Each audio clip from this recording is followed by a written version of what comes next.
Okay, so I'm trying out this new camera download, hoping that it'll be a little bit more clear and not as fuzzy, but I guess I'll find out when I upload it.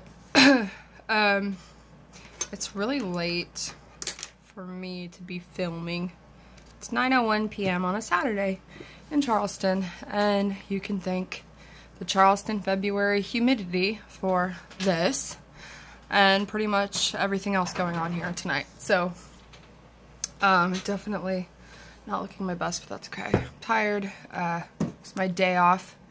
I was supposed to have 2 days off in a row because I've been working overtime, and I ended up working yesterday, and I ended up working today because I had appointments with customers, and so I do that. I basically travel out on my days off to do sales appointments on top of my regular shifts because honestly it's where my main source of income is. So I went and did that today. It was actually the biggest sale I've ever had. It was great. It was like 6 boxes out, 4 phones, 2 tablets, and a partridge in a pear tree. So I went and I did that in James Island, and I got home late, and so filming started a little bit late for me. I was planning on having a bunch of time, but hey, anyways, hope everybody's doing well. My sister was talk with my sister Noelle a lot. Her and I are the two Christian non-Catholics in the family and in my immediate family, and she's followed a lot of my channel and watched a lot of things, and she kind of she's really good with like constructive criticism and stuff like that, and has helped out with certain things when it comes to on the viewing side. One of the things basically was that my exorcism videos, my testimony regarding, what is it, Catholic Rite of Exorcism, my personal testimony, was just kind of too general, too broad, just because she basically was living with me during a good majority of this in the beginning, and then just kind of witnessed things going on. For her, like, she really kind of saw it from a second hand, like, up close, you know, what was happening to me. So basically they do what they did, particularly what was going on with the first priest at HLI that was using the exorcisms to molest and rape me and several other women.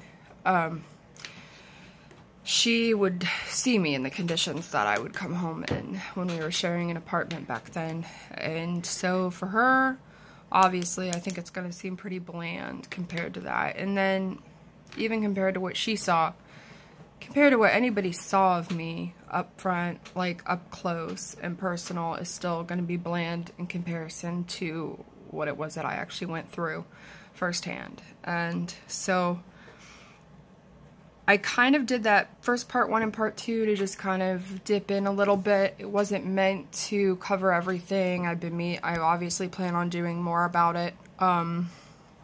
But so it was kind of meant to be kind of general, just kind of stepping into a little bit. And so at the same time, I do agree, you know, I personally just hate to talk about this stuff. I hate to talk about anything having to do with the exorcisms I went through. I hate talking about what Catholicism's done to me. I hate talking about what leaders in that church have done to me. I hate it with a passion. I just would rather not think about it ever. But at the same time, you know, obviously I do think it is important for where I'm at in life now, and people who are looking at and seeing from before and after, and just having somebody who's been on the inside and been through that, you know, that there are other people out there, and that they can relate to and kind of understand and break apart what it is in real life as opposed to like what Hollywood makes it out to be. And ultimately, obviously, my goal is always going to be leading to the liberation part and how I was liberated, which was Jesus. And so with her kind of constructive criticism, there's always a part that I agree with and another part where I'm kind of like, you know, I know it's not perfect, but I just kind of speak as I'm moved to. I don't write out, like people write out sermons or something for church. I really don't write the stuff out. I'm much more like free speaking, freestyle on these videos. On the doctrine and stuff like that, I will write down my points and bullet points to try and help me stay focused, you know, kind of in a pattern, and address each thing that I want to in video. However, with the testimonials and videos regarding kind of my personal experience, I really don't like to do that. I feel like it will come off as fake and superficial. Some of my videos, I mean, you really do kind of see my personality. My weaknesses come out, you know, when I get, you know, short-tempered, or, you know, maybe get really angry about something specific when I'm talking about it. I think probably the most passionate I got about a video that came off as really angry was the mass video. And in all honesty, like, I avoided doing that one for the longest time because it just stressed me out so much because of all the years that have been embedded to me as the core focus of everything. And then realizing what it was, just talking about it, it really does bring up, it's a just anger, but it's an anger regarding the lies you're told, what you're put through, what you've done and didn't know you were doing. It's a lot of emotions involved. So, regarding that, bullet points, keeping things kind of in order, and also the whole thing with trying to do these on Fridays because it's my day off, it's just not working for me. Like, these videos, I might do 2 in a day, 3 in a day, and then I might go a month without doing one. It's just, now that I have regular subscribers and viewers and all that, and people sending questions and talking, I do feel an obligation to keep in touch and keep things going and answer questions. There's so many questions and so many things that I want to address and that I will address. At the same time, I have these things that I do feel that I'm like called to talk about, and I don't really prep for that. I don't really, other than praying and just doing as I'm moved to, I don't sit and pre-calculate it. And sorry if you guys are hearing these dings. I'm getting a bunch of notifications right now. So yeah, with me, I think it's like when it comes to this channel, I did not wake up one morning and say, hey, I'm going to do a channel and, you know, tell everybody about this. And, you know, it wasn't like some idea I came up with. It literally was just kind of an inspiration, and I felt that I was called to do so. And I'd never done anything like it before, you know, so I was nervous about it. And obviously it was very difficult in the beginning, especially getting used to it and just putting myself out there and communicating these things, particularly to my Catholic family, like my hardcore Catholic family, and, you know, people who'd rejected me ever since I left. And it's just come a long way from there, a really long way from there. And I just can't organize it in the way that maybe some people do their channels, their YouTube channels. You know, I do the videos as I feel inspired to and moved to. And although I will do bullet points in certain subjects, I can't just, that's just not me. It doesn't come naturally to me. So despite my own weaknesses and flaws and stuff that comes out in these videos, I want to be authentic and real with you guys and honest. And even if there's things I'm wrong about, you know, I just, you know, and you can tell, people can tell when you're not authentic. They can tell when you're not being honest with them. And so, yeah, so basically that. Now, so that being said, I am going to go into a little bit of detail, starting with the beginning of my exorcism experience and when I realized that I was actually demonically possessed. It's not easy for me. And it's not something that I'm going to do for the sake of glorifying it in any way. It's more so to give encouragement to those who are dealing with it and going through it, maybe helping people recognize that don't recognize what it is, and then ultimately always the goal is leading to and pointing towards Jesus, who liberated me from this, because it is over. What possessed me and tormented me is gone. It's completely gone. And from the outside harasses, but not from the inside anymore, and not in the same way in any way, even on the outside from before. So it is a very, very long story. It could not be contained in one book, but I am writing a book, and so a lot of stuff is going to come out in my book Again, maybe 5 people will buy it after it's published. Maybe a lot of people will buy it after it's published. I don't know. But a lot of stuff is going to come out in the book, basically the whole story. And basically, I already mentioned that as I was younger, experiences that I had, the premonitions, the night terrors, the demonic stuff, those experiences which people can argue is psychological or scientific or whatever they want to. I think it's a group of things again. I think that the demonic use the physical aspects and chemicals in the body and the way that things work to their advantage. But as a kid, I grew up regarding like the demonic harassment in the house, footsteps, people running up and down stairs that aren't there, banging, knocking, TVs turning off and on, lights turning off and on, all that basic like paranormal activity stuff. But like it was so regular in my house growing up. And again, I came from a family of 10, 8 living children, and then my mom, and then the man she was married to and is with now again after separating multiple times. Not to get into that though. So my whole life, childhood, growing up, we were told about the demonic. We were basically communicated to all the spiritual stuff, rosary, family rosary night, things like that, constantly. Queen of Heaven, consecration to the Queen of Heaven for protection, Mary, all this stuff. And there was always a very dark and evil atmosphere in my home growing up, and several other homes I lived in with Catholic families. But as a kid, I experienced that stuff regarding the kind of more obvious physical things on the outside. I didn't realize the stuff that I was dealing with as a kid internally was abnormal or demonic in nature or anything like that. I didn't know, because it's all I knew. I just thought it was normal and that everybody went through that. So when I started seeing visions of this Therese of Lisieux, I thought that was legit normal for people. When I started, these terrors that I had at night, the physical sensation, just the nightmares, everything, thought it was normal, the banging, the lights turning off and on, the footsteps, all this crap. I just thought it was all normal, the premonitions. It wasn't until, gotta think here for a second. I just realized this new camera I downloaded doesn't have a pause button, so I can't pause when I'm thinking now. Sorry about that, guys. He was exposed in 2010. I believe it was August or September of 2010. So it in 2008.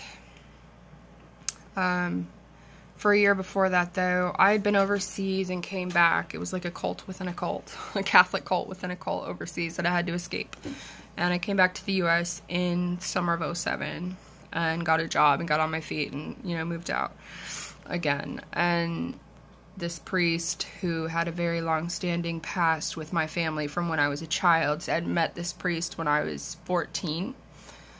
And he kind of positioned himself as a father figure and defended me from Randy, who my mom is married to. And, he would defend me about him beating me up and punching me and being abusive and all the stuff he would do. And he would defend me against that. And he was the only man in my life at that point, at 14, the tender age of 14, with all that shit going on, excuse my French, that, stood up for me or said the things that I never heard at home, never heard from my parents, never heard from Randy, anybody. Nobody. He would say that, I was important, I was loved, that I was special, that, God loved me, whereas I had this priest who came in, like I was saying, that abused me when I was 12, that was living with us, George David Byers. He would tell me God hated me and that I was fat and ugly, and that I was going to hell and all this stuff when he abused me. But Eitenauer, Father Thomas Eitenauer from HLI, would tell me all these good things. And so that's the only comparison that I had.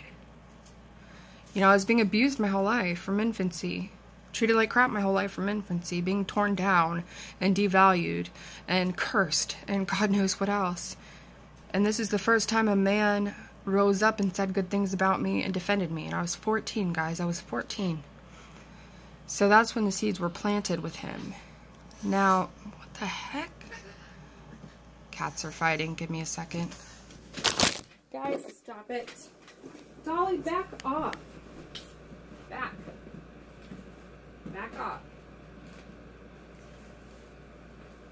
serious. Back up.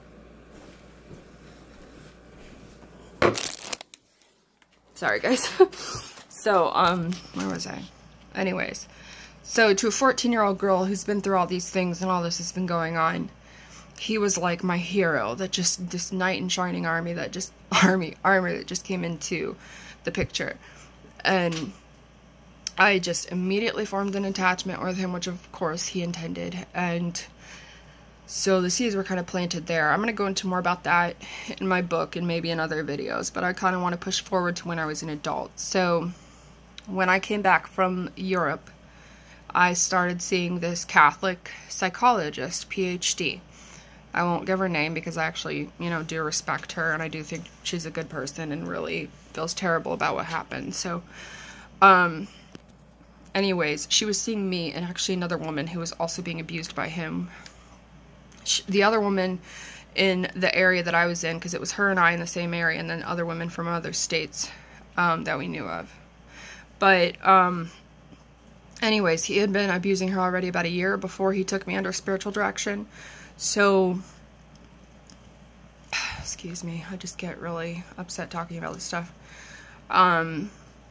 So basically, when I came back from Europe, I started seeing a psychologist because my friend was persuading me to, suggesting, advising that I do that. The cats are at it again. Sorry, just a second. Dolly, I seriously will lock you in the bathroom until I finish. Get back. Move it. You gotta stop this. No mas. You little fur ball. Go sleep in your bed.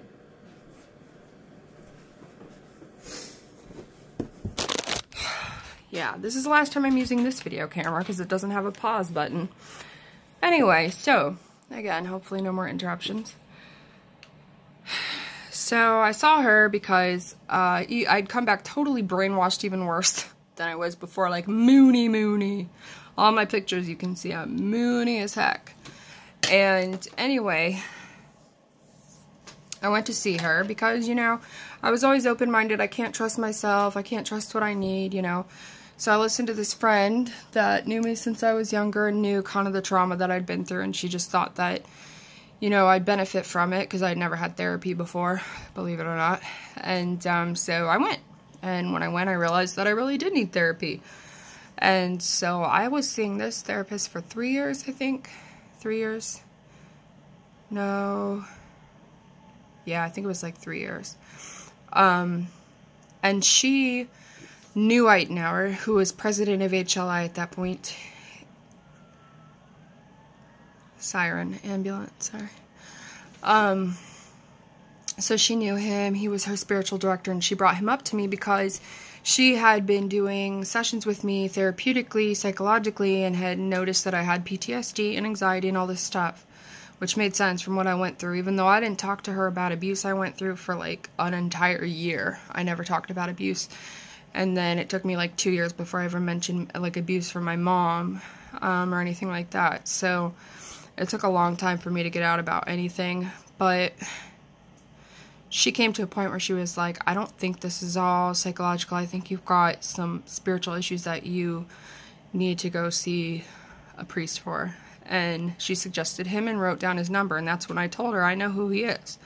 When I was a kid, blah, blah, blah, blah, blah, this, and that happened. And because he, back then when I was 14, had gotten permission from the Arlington Diocese that we were in there in Virginia to do exorcisms with this other priest, James Labar, who is now dead, who you can actually look up. You can see him like on TV with Father A, like if you look up on YouTube, doing exorcisms over this poor girl. And that guy, Father A, ended up being possessed himself. James Labar is a pedophile. He's dead now, but he's a pedophile. I'll just say that right now. And he tried to target my brother. So he did target my brother. Anyway, oh my gosh, these cats are driving me crazy right now, guys. I'm gonna have to close her in the bathroom. Guys, you are completely ruining my video. Dolly, you're being secluded. Sorry, Chatter Boy, you're good. Alright, she's just gonna be in there till I'm done. I'm really sorry. So anyways, I don't want to go on too long about the stuff that doesn't matter. But, so anyways, how I came about this was through a Catholic therapist that I was seeing, psychologist, and who was also seeing another woman that was being abused by him. And she thought he was just the greatest thing since sliced bread, which is what most of the Catholics in that town thought about him and in the world, because this was Eitenauer, president of HLI. He saves the babies. You know, the largest Catholic organization, pro-life organization in the world. Now, I'm pro-life. I'm totally 100% pro-life. I mean, obviously, it's just obvious to me when it comes to morals and code, it's instinctively wrong. Absolutely. But even if I wasn't and I had a numb conscience, the Bible says that abortion is wrong. It's murder. So, obviously, I am pro-life. But even now, they're just, the majority of people just rave behind him and say horrible things about me and these other women they don't even know. And again, if you look up this scandal, I am not the woman who filed a lawsuit. I am not the woman who made her report of what he did public. That is someone else. That is not me. That's the other woman that was in that town that he started abusing first. I was like the second go-to. I was much more difficult for him to groom. And I was unconscious and hypnotized during the stuff that he was doing, whereas she wasn't. She was aware and basically in a dating relationship with him. So now, of course, she's a very mentally ill girl with probably also spiritual problems at this point because of what happened. But I did know her for a short time after, and she's very mentally ill and took advantage of her, and all this stuff happened. So anyways, I went. I took that number and I called. And I went to meet him, and he agreed to do spiritual direction with me, and he said all the good things that he said before. And, you know, for the first time in my life, I felt like I had some people in my corner with this therapist and Eitenauer. And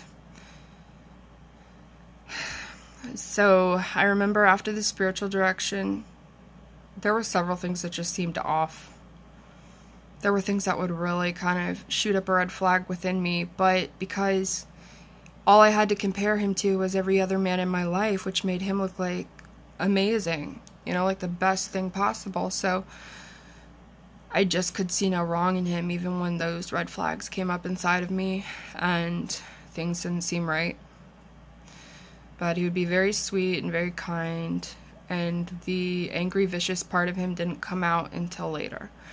And so now looking back on it and his mannerisms and his behavior, you can tell there's something very, very wrong with him. He's always very, very tense when he's talking. If you look him up in videos, he's got this, like, his jaw's tight and he moves like this. My older brother's like that. I have nothing to do with him because he's dangerous and he's a sociopath.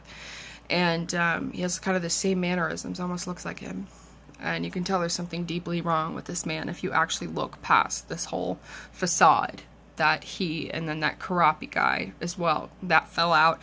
Father Karapi in the Catholic Church scandal came out shortly after Eitenauer, and Karapi was Eitenauer's spiritual director, and he was the one who told him to burn the diaries of the other woman who had written down the abuse that happened. So it is really hard not to go several different directions with this because so much has happened, and it's very, very difficult to keep it on key. But I started seeing him for spiritual direction, and then at one point down the road, it wasn't even 6 months, I don't think, I came to him desperate on a really bad night for direction, and he was meeting me alone in this building after hours when nobody was there, which is against the policies there and just shouldn't be done.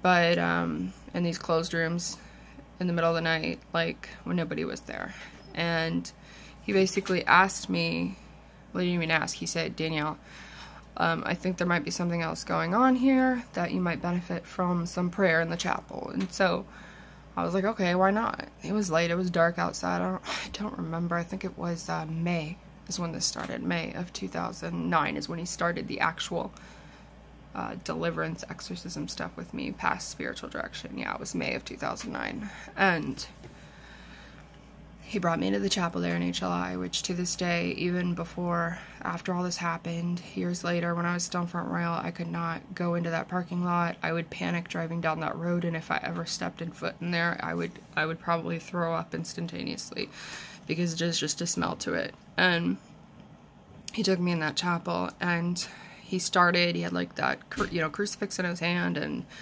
prayer book, whatever he's doing. It's dark in there. We were completely alone. and put his hand over my head and started saying prayers. And I remember the very first thing he said was, demon of rape. Like, that just came out of his mouth. Like, nothing about Jesus first, nothing about, just immediately.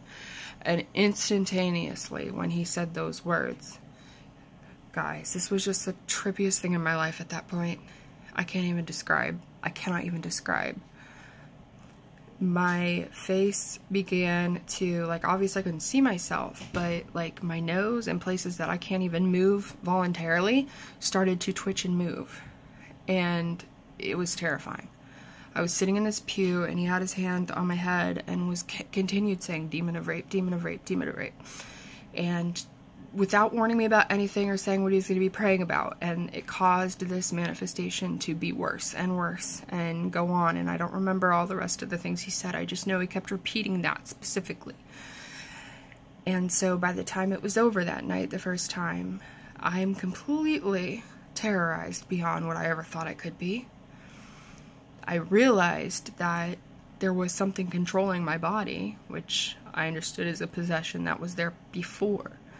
Now, what type of demonic problems I might have had before that night may have not been full-fledged possession. I am of the belief that possibly that night he actually sent something in, and that I had, you know, a lot of harassment and stuff I dealt with on the outside, but that was the first night something entered. I'm not sure.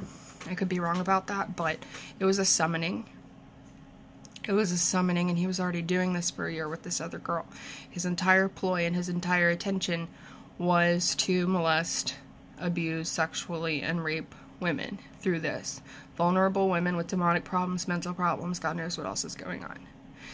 So what happens in these cases, particularly with Catholicism, is that they wipe it under the rug, they move the priest, they just keep bouncing him around, and they keep hurting more people, and they will do anything. They will pay you any amount of money. They'll try not to pay you a lot. They'll get by with as little as possible, but they will pay. They have the money to pay off anybody, you know. And I regret taking money of the settlement. I was very much manipulated and persuaded in that way. I didn't want to take a settlement. I didn't want to, but I was convinced by my friends and family and the lawyer who went to our church and all this stuff that it was necessary to keep that from happening again. And later on, I realized I was completely being used. They were just trying to hush me, and it was a way for the diocese to keep me quiet. And then Arlington started exorcisms with me as a way to keep me quiet, because nobody wanted the actual scandal to come out. So HLI hid it as a group. The Arlington Diocese hid it as a group. West Palm Beach Diocese hid it as a group. Barbarito, Simmons. Barbarito was at the time. Simmons was before. And then the one before, because two of the bishops in Florida had been removed for sexually molesting boys and seminarians. And then turns out that Eitenauer was a seminarian when one of them, personal secretary, seminarian to one of those bishops who was molesting and abusing them. So I don't judge personally this priest, Eitenauer. I don't. What he has done is almost unfathomably evil. But whatever he's been through, whatever's happened to him, I pray for him every day. I do. But it's about the sickest thing you can conjure up that I could have. Anyways, that night I experienced those physical manifestations in my own body that I couldn't explain away as anything else. It was terrifying. I can't describe to you guys what it's like sitting there and all of a sudden your body's not your own. And it's moving in places it shouldn't be able to move, twitching in places it shouldn't be able to twitch. It was terrifying. And so he told me after he was done that night, he was like, don't worry, obviously you're possessed. And I am going to help you, and I'm never going to leave you. And we're going to take care of this to the very end, you know. And of course, I'm already terrified. He's the only man I trust. He's treating me better than any man ever has in my life. And, you know, you crave and need to look up to somebody like that. And so, obviously I was terrified. I saw him as the only solution that would help me. He said, you know, you're not going to get help from anybody else. You need me. And so I was, darn it, was I 96, 2006, would have been 20, so I was 22 at that time, 21, 22. And after that, he had started these, he had me coming in sometimes days in a row, sometimes a week. I think it started off every few days. But it was strange because he started having me come in actually during the day. And this is where I found out how bold these types of people are, these types of men that do these things, these sociopaths that hurt other people and don't care what they do. They don't have compassion for them. They can't feel for anybody else. And they're so good. They're so charismatic and come off as so caring and compassionate when really they're just an ice cube inside. I mean, it was a silly analogy, but so bold. So bold, like as if they're invincible and can never be caught and can never have to stand up for what they're doing. And to this day, it remains that way, and other priests running around that have abused women and children and little boys are getting away. Because they know they can get away with it, ultimately. However, I remember coming in the next time, it wasn't in the chapel the next time, it was in a room that was soundproof and had a numeric electronic lock on it that only he had the code to. So inside this room, so we would go through during the day, and there'd be people who worked there in the building at HLI that witnessed me go through. And one person I know specifically that witnessed me go in before was one of the Radigans. One of the Radigans would witness me come in there with him. I can't remember anybody else what their names were, but I remember what they looked like. And we went back in this room past these cubicles where people were into this room, and this room was soundproof, so nobody could hear anything that was going on in there, and him and I went in and he locked the door. And I remember thinking how strange that was. But you get inside and there's a recliner, like a straight up living room recliner, big old recliner. And next to it is a table with a pyx, which the pyx is that round golden piece they use to put their pagan host inside that they call their Eucharist, and sitting on the table, and other pieces of flesh and bones of their Catholic saint relics sitting on this table. And he started doing these deliverance exorcism prayers, and every session got more and more violent and more crazy, and I forgot, I mean, I could, how do I put this, I remembered less and less of what was going on every time. I felt like I was fading away and like everything was fogging out, and they got longer and longer and more intense. And I remember it was that time in that room, it wasn't the second session, but it was like the third or fourth. It was late at night, because I came at all different times. I would just come at his beckoning. I had my phone, and I was working for AT&T at the time, and holding a full-time job the whole time this was happening to me, believe it or not. It wasn't until after that I crashed, you know, and got into, you know, heavy drugs and things like that.